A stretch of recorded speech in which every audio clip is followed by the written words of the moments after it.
Well, Sal, appreciate you stopping by before your next legislative super session coming up on Monday. Give us an idea. There are special sessions that happen, and they have a specific agenda item, but I'm looking at it, and I'm seeing a whole list of things that you could be covering on this special session on Monday. Is this a potpourri, or is this a focused event, do you think? Well, it's a 35, first of all, it's only 35 days long. So you really can't get into real major policy issues in that short period of time.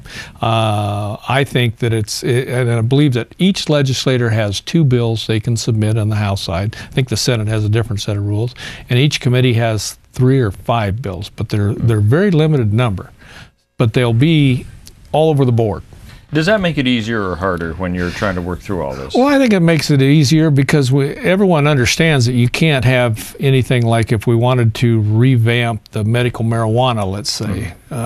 Chances are in 35 days you're not going to do that. It took us 4 years ago, it took us a complete 5-month session, and we still didn't get it done. So I doubt if we can clear that in 35 days. And you don't have anything as big as PERS this time around, do you? No, we do not. Okay. But we do have some small adjustments in the budget, but it doesn't seem to be a big issue. I think the ones that will be talked about is there's one bill that's in. We had the grand bargain. You remember that in the special session. And part of that bill was that the C corporations in the state of Oregon were not going to get a tax reduction. They'd stay right where they're at from 67, 66, 67.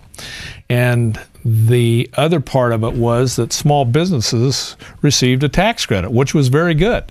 Well, we have one legislator up there, a Democrat from the coast, that believes that that was too much to give to him, so now he has a bill in to retract some of that. And now I read a little bit about that, and I'm wondering, I can't imagine the Republicans are for that at all, to rescind tax benefits for small businesses. Does this have much of a chance of going forward? I don't think it has any chance at all. So. Why is this even being brought up at this time where companies are still trying to recover? Why would this be brought up? Well, it's probably because there's never enough money, according to some people, even though there's plenty of it. And you don't think this has much of a chance at all? Then? I don't believe so, because I believe they have to have 36 to pass it, and I don't believe you'll get that in the House. Okay. Now, there's a whole lot of stuff. Let me just go through a few of the bills, including the one that you just mentioned. There's also the Columbia I-5 bridge issue that's very interesting. Changes possibly in the lottery, and some education. Education is always there. Changes in the lottery, I think, have to do with veterans. Is that right? Okay, yeah, I saw that. I think that's what that is. There's one bill that could be brought up to enact responsible gambling policies I was reading about, and I thought, I don't even know what that ends up being. I'm not familiar with that one. All right. I'm familiar with the one through the Veterans Committee that was going to allocate and allow the lottery to have a specific scratch game for veterans, and the proceeds to go to the veterans. There's also a effort right now to get enough signatures to put on the ballot to allow 5% of all the lottery to go to the Oregon Veterans Affairs, so we can take care of our veterans. What do you think about that? I think it's fine. I mean, we spend it on parks, we spend it on this and that, economic development, so on and so forth. And, you know, if we're going to start and get involved in wars, we need to take care of those people when they come home. They wrote the check. They wrote the blank check, so we need to take care of them. One of the big issues, I think probably farther north you get, the more interest it is. I don't know how much interest there has been down here on this, but it's going to affect taxpayers everywhere, and that has to do with what to do about the Columbia Bridge now that Washington says they're not going to help pay for it all. And I know the governor has this on his agenda issue list.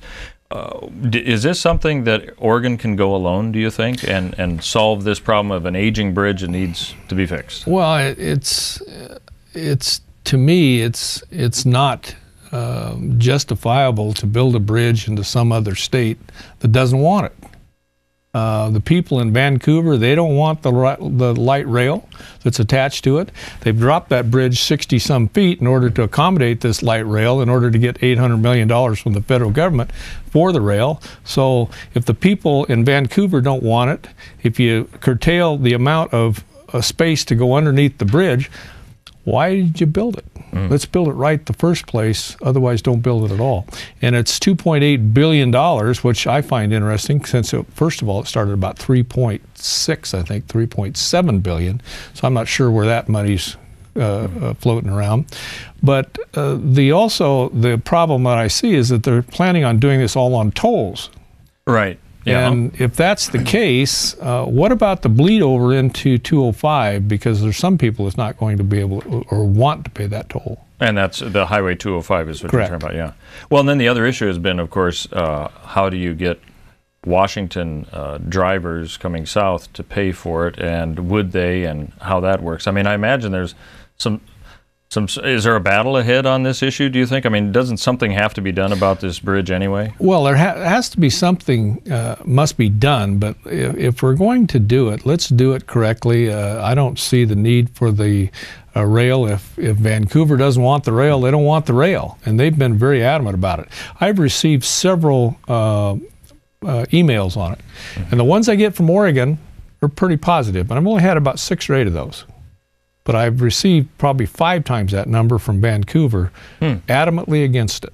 So if their legislature doesn't want it, if their people don't want it, I think we need to wait until they do catch up with us and they want to have a bridge across there. And I think then we could go hand in hand, because right now, if that bridge fails and fails to make the monies according to the tolls, the projections, Oregon's on the hook for it. So. And whereas before it would have been Oregon and Washington. So I take it then that you don't think this is going to be resolved anyway during this session? I don't think that it would. I don't think it'll pass. Okay.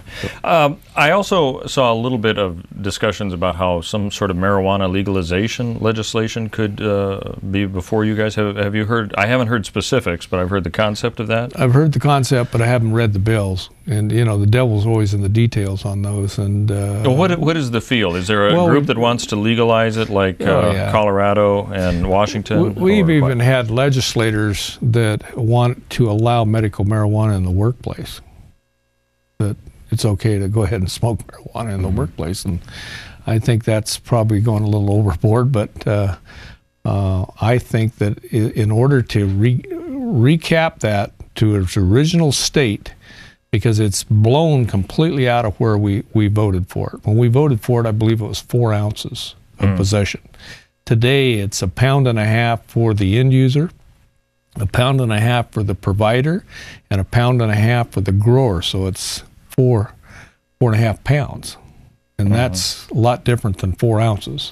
Well, do you see then some sort of a battle that could be along party lines on whatever issue is brought up about legalizing marijuana? I don't think it's along party lines. I think it's more of what people feel about it as being maybe a gateway drug.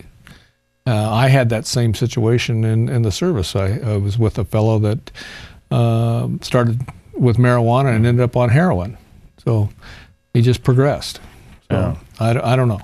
I can't say. So you have concerns about legalizing marijuana? I have some some very big concerns about it. So we'll see how it goes and see what happens. But there are a couple, 2 or 3 initiatives out there right now that are trying to get signatures for the ballot. We'll see how they come out. Do you suppose this would be something that legislators would say, look, we're not going to get this resolved in this session. Let's let the voters decide, because it looks like there's a petition going around anyway on well, this. I think that it would behoove us to stand back and let the people hash it out, and because 35 days you're not going to come to a conclusion. If we couldn't do it in 5-6 months before, we can't do it now.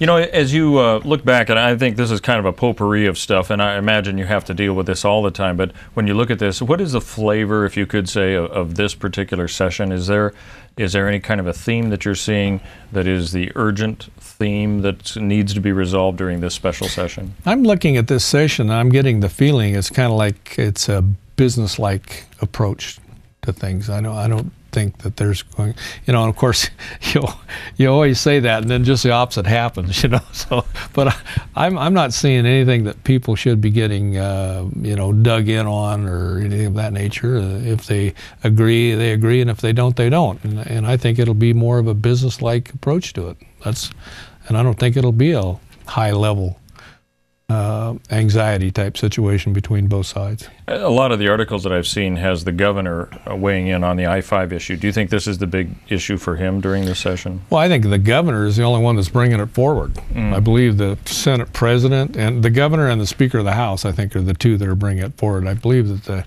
the Senate president has made the statement that Washington needs to be the one to start the process again. And I just think it is something that they want. I don't want to put Oregon $2.8 billion in the hole either. Yeah. So we're already about $10 billion in the hole with our borrowing anyway, so therefore I don't think that we should be clipping in another $3 billion. You know, normally state legislatures kind of work amongst themselves, don't necessarily have to work with other states. Is this one of the first times that you've had to work with perhaps Washington legislators on a joint issue like this? Well, yeah, to my knowledge it is. We've done things with wildlife, things of this nature, you know, on the Columbia, because the middle of the Columbia is the state line. Yeah. And anytime you start building something, I know I would want the state of Washington to be working with us if they're building something in Oregon. Yeah. And I'm just thinking, well, they must have the same feeling that we would, and I'm not even sure it's legal. So. Yeah. Were you surprised when the legislature there decided not to fund that bridge? Because there was kind of an assumption they might help pitch in, and we'd do No, it didn't surprise me one bit. It really didn't, because you know, when you start dropping a bridge 60 feet, if you start having businesses upstream that will affect and which it would have affected. And the answer to that was, well, we'll supplement the business. So wait a minute, you're going to start giving them tax money because you've messed up their business? You know, that doesn't make sense. So if we're going to build a bridge, let's build a bridge right, and let's get it to the correct height. I don't care about the light rail because Vancouver doesn't. So therefore, I don't think we should push it. I think it's up to the people on both ends of the stick. Okay, good. Well, this will be an interesting one. We'll have to be keep in touch with you on the progress of all of this and see how it kind of all these things come together and meld together. Well, we'll find out in about 35 days. Okay, good. Sal Esquivel, our guest with the House of Representatives on the Republican side. Thanks for being with us. Thanks.